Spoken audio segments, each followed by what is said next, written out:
कराची में एक इंटरव्यू देख रहे थे हम, उसमें ये बताया गया इसके पड़ोसियों के द्वारा कि ये सचिन जो है वो पाकिस्तान भी गया था। अच्छा।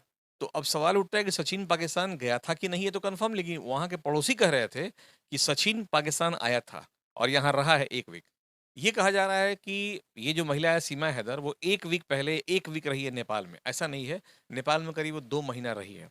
चूँकि 2 महीना उसका कोई ट्रेस नहीं था, 2 महीना नहीं वो कराची में थी, ना ही वो इंडिया में थी और ना ही वो दुबई में थी, ना सऊदी में थी वो। आखिर वो थी कहाँ? वो थी नेपाल में अंडरग्राउंड। लोग सीमा ने क्या गलती की है, इसको भूल के सीमा से लोग रिश्ता जोड़ दिया कि भाई भाभी है, दीदी है, मौसी है, नानी है, काकी है, शुरू कर दिया लोग वहाँ पर गिफ्ट देना शुरू कर दिया। कोई साड़ी दे रहा है, कोई मिठाई दे रहा है, कोई गुलदस्ता दे रहा है, कोई कुछ और दे रहा है, कोई चप्पल दे रहा है, तो गिफ्ट देना शुरू कर दिया लोग। चूँकि हम लोग के यहाँ ये कल्चर है लेन-देन वाला। दोनों कहीं न कहीं कोई बड़ा वारदात करने के चक्कर में हैं, क्योंकि एक विदेशी महिला को जो 4 बच्चों की माँ हो, कोई एक अपने यंग बेटे 21 साल के बच्चे को या 22 साल के बच्चे को 4 महिला से शादी कभी नहीं करेगा। और इसी भूल की सज़ा हम 4 बार भुगत चुके हैं। चाहे पुलवामा हो, कारगिल हो, द्रास हो, बटालिक हो, जितनी वहाँ पे अभी हमारे यहाँ टेररिज़्म बढ़ा हुआ है या हुआ है कश्मीर में भी, ये सब इसलिए हो कि हम लोगों ने उनको पनाह दिया है अपने यहाँ। कराची में ये बताया जा रहा है कि ये चारों बच्चे हैं, ये बच्चे इसके अपने नहीं हैं। ये चारों बच्चे भी कहीं न कहीं ट्रेंड किए गए हैं और ट्रेंड करके ही इंडिया में इम्प्लांट किया गया है। तो एक साजिश कोई है जिसके तहत आगे अभी जाँच चल रहा है, लेकिन ये आप देखेंगे कि कहीं न कहीं ये बाद में बात खुलेगी कि ये एक आईएसआई का या किसी ऐसे एजेंसी के एजेंट है जो टेररिज़्म को प्रमोट करते हैं। नमस्कार, मेरा नाम अंकित भारद्वाज है और आप पब्लिक प्रोल पॉइंट्स देख रहे हैं। कराची से हिंदुस्तान तक का सफर एक पाकिस्तानी महिला जो कि पबजी में प्यार होता है और कराची से चल करके नेपाल के रास्ते हिंदुस्तान पहुंच जाती है। उसके बाद यह खेल यहीं से शुरू होता है और सोशल मीडिया पर यह काफी सुर्खियां बटोर रहा होता है। सीमा हैदर और सचिन मीना का प्यार। हालांकि यह प्यार कितना और कितना इसके पीछे साजिश है, इसके बारे में हम आपको बहुत सारी जानकारी दिए हैं पिछले वीडियो में भी, लेकिन अभी हमारे साथ वरिष्ठ अधिवक्ता सर एसके मिश्रा सर ये वकालत में से जुड़े हुए हैं, लॉ जानते हैं, तो हम लोग इनसे जानकारी लेंगे कि किस लॉ के तहत वह भारत में एंट्री कर लेती है और उसके बाद अभी तक उसको भारत में रहने दिया जाता है। उससे पहले भी आपको बता दूं, जिस तरह से नेपाल के रास्ते वो भारत के अंदर दाखिल हो जाती है, भारत के अंदर प्रवेश कर जाती है, यह एक सबसे बड़ा प्रश्न चिन्ह बनता है। चूंकि सुरक्षा मामला का भी यहाँ पर संदेह किया जा रहा है और लगातार इस पर लोग आवाज उठा रहे हैं। सबसे पहले स्वागत है सर आपका। बहुत-बहुत धन्यवाद, शुक्रिया।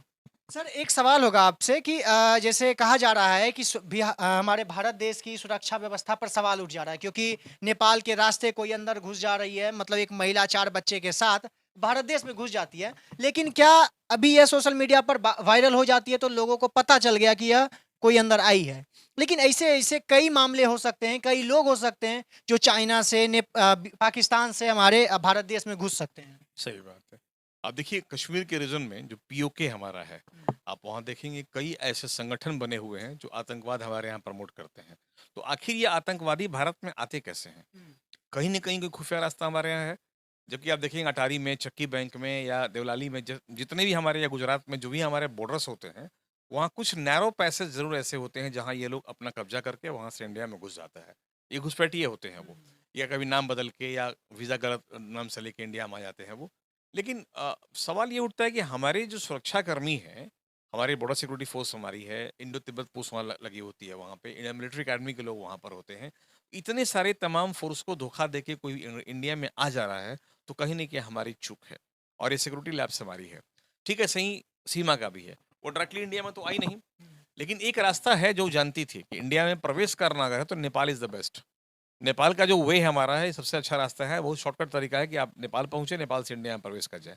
चूँकि नेपाल और भारत के बीच में ऐसे हैं कि बहुत से लोग सब्ज़ी खरीदने नेपाल पहुँच जाते हैं।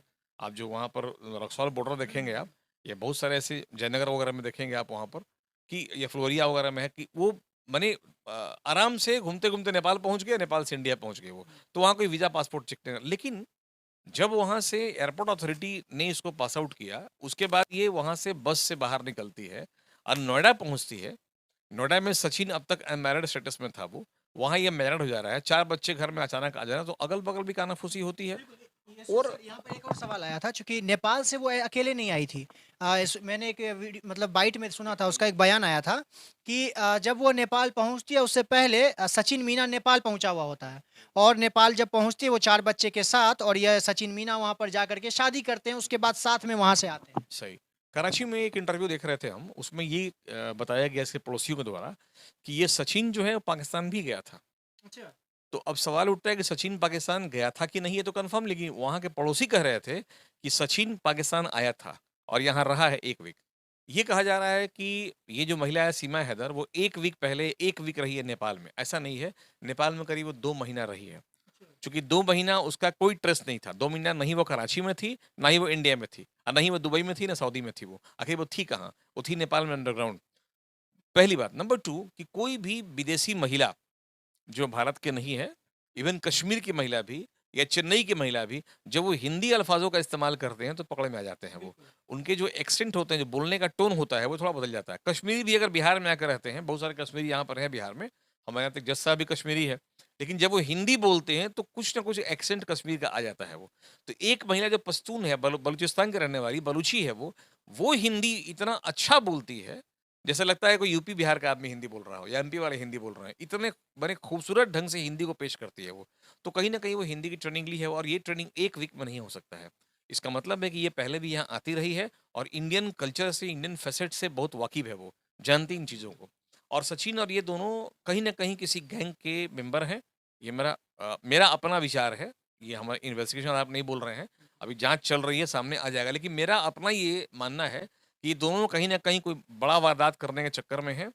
क्योंकि एक विदेशी महिला को, जो 4 बच्चों की माँ हो, कोई एक अपने यंग बेटे 21 साल के बच्चे को या 22 साल के बच्चे को 4 महिला से शादी कभी नहीं करेगा।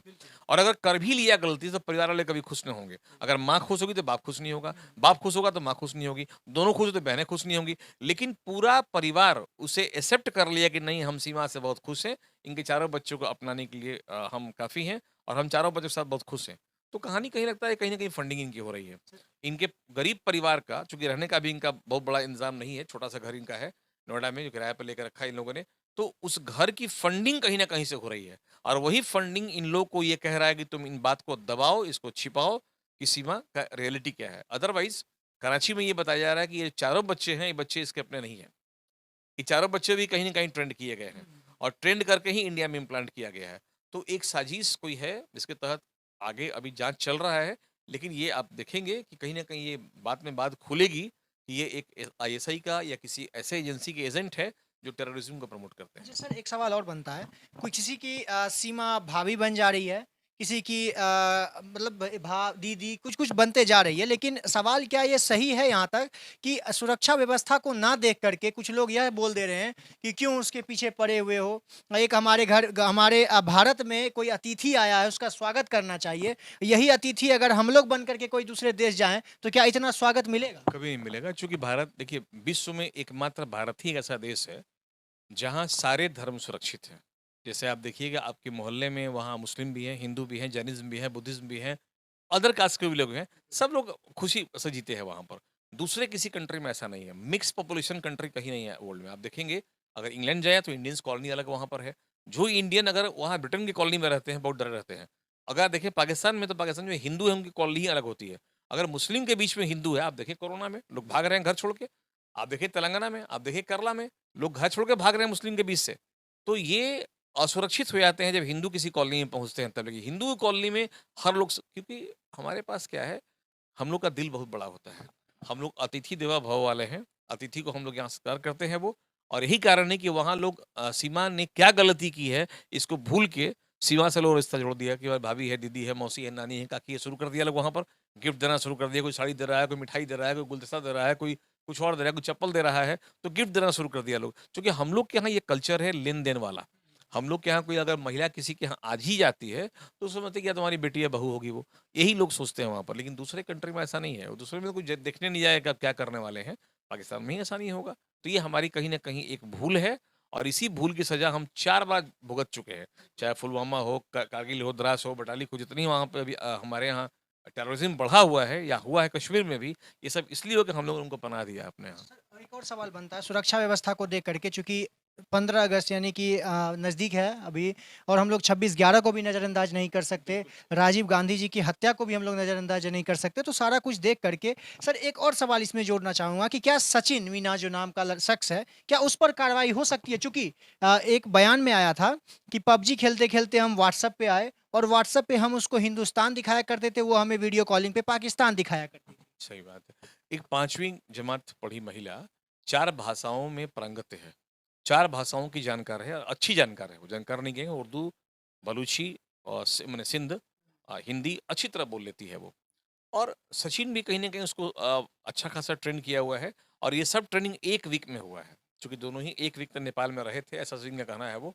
तो 1 वीक में कोई महिला इतनी अच्छी हिंदी बोल लेती है, उर्दू के साथ, सिंधी के साथ में, इंग्लिश के साथ, सब बोल रहे। तो ये इनफैक्ट कहीं न कहीं कुछ लगता है गड़बड़ हो रहा है और हम लोग तो इसके कायल रहे हैं। आप वहाँ का इतिहास देख लें, जब पहली बार हम लोग के यहाँ कोलंबस भी यहाँ वास्को डी गामा भी जब भारत में आया था, तो कालीकट में झामुमो के यहाँ आके रुका था वो।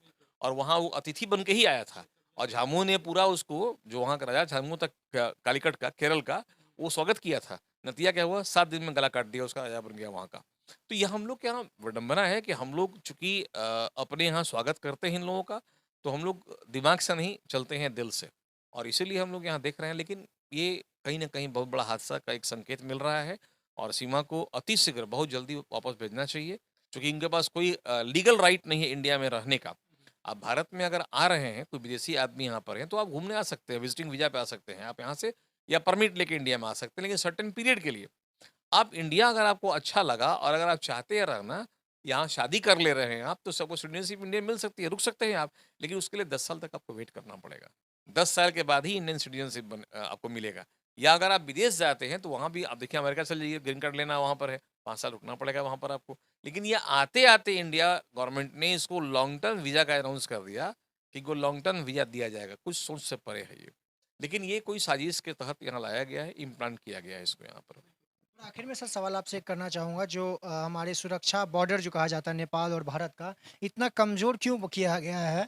क्या उस पर कोई सख्त कदम उठाया जा सकता है? क्या उसको और मजबूत किया जा सकता है? क्योंकि इतनी आसानी से कोई आ जा सकते हैं उसमें, कोई भी महिला आ जा रही है बच्चे को लेकर के और मैं बार-बार यही कह रहा हूँ कि जब एक महिला इतनी आसानी से आ सकती है, तो वैसे-वैसे कितने और लोग हो सकते हैं जिसको हम लोग नहीं जान रहे हैं, जो सोशल मीडिया पर सुर्खियाँ नहीं बटोरा हो, वैसे-वैसे कितने लोग और हमारे देश में रह रहे होंगे? तो क्या इसके लिए कोई कानून बनेगा? एक सच्चाई को डाइजेस्ट करना पड़ेगा। आप भी ट्रेन में सफ़र करते होंगे, अगर तिनसुकिया वगैरह या लंबी ट्रेनों में देखते हैं आप, बाथरूम के पास आपको हमारे सेना के जवान सोए मिल जाएँगे। नीचे ज़मीन में, उनको रिज़र्वेशन नहीं मिला है, लंबी जर्नी 4 दिन की जर्नी नीचे बाथरूम के पास बैठ के बेचारे आते हैं, कुछ नहीं बोल सकते हैं। दूसरे कंट्री में देखेंगे आप कि जब मिलिट्री के लोग कहीं भी होते हैं, लोग खड़ा हो जाते हैं, उसको देख के, ये वो सम्मान वहाँ पर है। हमारा क्या मिलिट्री बजट है, आप वो देख लें। कितनी सेवाएँ मिलिट्री को मिल रही हैं, आप वो देख लें। फिर भी हमारे मिलिट्री के जवान बहुत डेडिकेट हैं और वो बस येस नो जानते हैं करना वहाँ पे। आप देखिएगा आप घर में एसी में रह रहे हैं, 55 डिग्री सेल्सियस पे बालू में चलने वाले सैनिक कहीं के तो भारत के हैं वो। 55 डिग्री में हमारी बॉर्डर की सुरक्षा की जा रही है भारत के द्वारा। बर्फ आप देखिए उधर सियाचिन ग्लेशियर वगैरह में बर्फ में डूबे हमारे सेना है वो। कमर तक बर्फ में खड़ा है लेकिन हिलता वहाँ से नहीं है वो। ये हमारी सेना भारत की है वो। तो भारत माता की रक्षा करने के लिए जो रक्षक हमारे वहाँ खड़े हैं, लेकिन कुछ ऐसे बॉर्डर के माने हमारे लैचेस हैं या ऐसे लेकुनाज हैं, जहाँ से आतंकवादी या बाहरी लोग चले आते हैं, वो सरकार थोड़ा नज़रअंदाज माने कर नहीं रही नहीं कर रहे हैं या सरकार की नज़र में नहीं है, जहाँ ध्यान देना चाहिए, जहाँ से ये लोग एंटर करते हैं। उसमें एक रास्ता नेपाल का भी है, तो नेपाल इंडिया के बीच में भी जो हम लोग का आना-जाना होता है, उस पर भी एक पाबंदी होनी चाहिए हम लोग की। चलिए बहुत-बहुत धन्यवाद सर। देखिए मैंने आप लोगों को लगातार दिखाया किस तरह से सीमा हैदर जो कि पाकिस्तानी कराची की महिला है और पबजी में प्यार करती है और 4 बच्चे को लेकर के हिंदुस्तान पहुंच जाती है। उसके बाद बात यहीं नहीं थमता। सोशल मीडिया पर इतना सुर्खियां बटोरती है, किसी की भाभी बन जाती है तो किसी की बहन बन जाती है और अतिथि देवो भव के साथ सब लोग उसका सम्मान भी करते हैं, लेकिन इस पर कोई सवाल नहीं करता कि क्या यह महिला इतने दिनों से कहाँ थी। जब हमारे देश में आज़ादी का महोत्सव मनाया जाएगा, उसी समय में अचानक से वो भारत कैसे दाखिल हो जाती है और क्या उसके राज हैं, इसको सब कोई नज़रअंदाज कर देते हैं। तो हमारा दायित्व बनता है, चूँकि हम लोग इसी देश के नागरिक हैं और हमारा हर चीज़ पर नज़र रखना हमारा दायित्व है। तो हमने भी सोचा हमारे सर जो हैं इनसे हम लोग बातचीत कर लें, चूँकि लॉ को इनकी जानकारी है और लॉ के थ्रू ही हम लोग सारी बातें इनसे जानने की कोशिश की है। आगे भी बने रहिएगा, जो भी नई अपडेट्स आएगी हम आपको उसके साथ वापस से वीडियो में आ जाएँगे। अभी चाहूँगा इजाज़त, बहुत-बहुत धन्यवाद।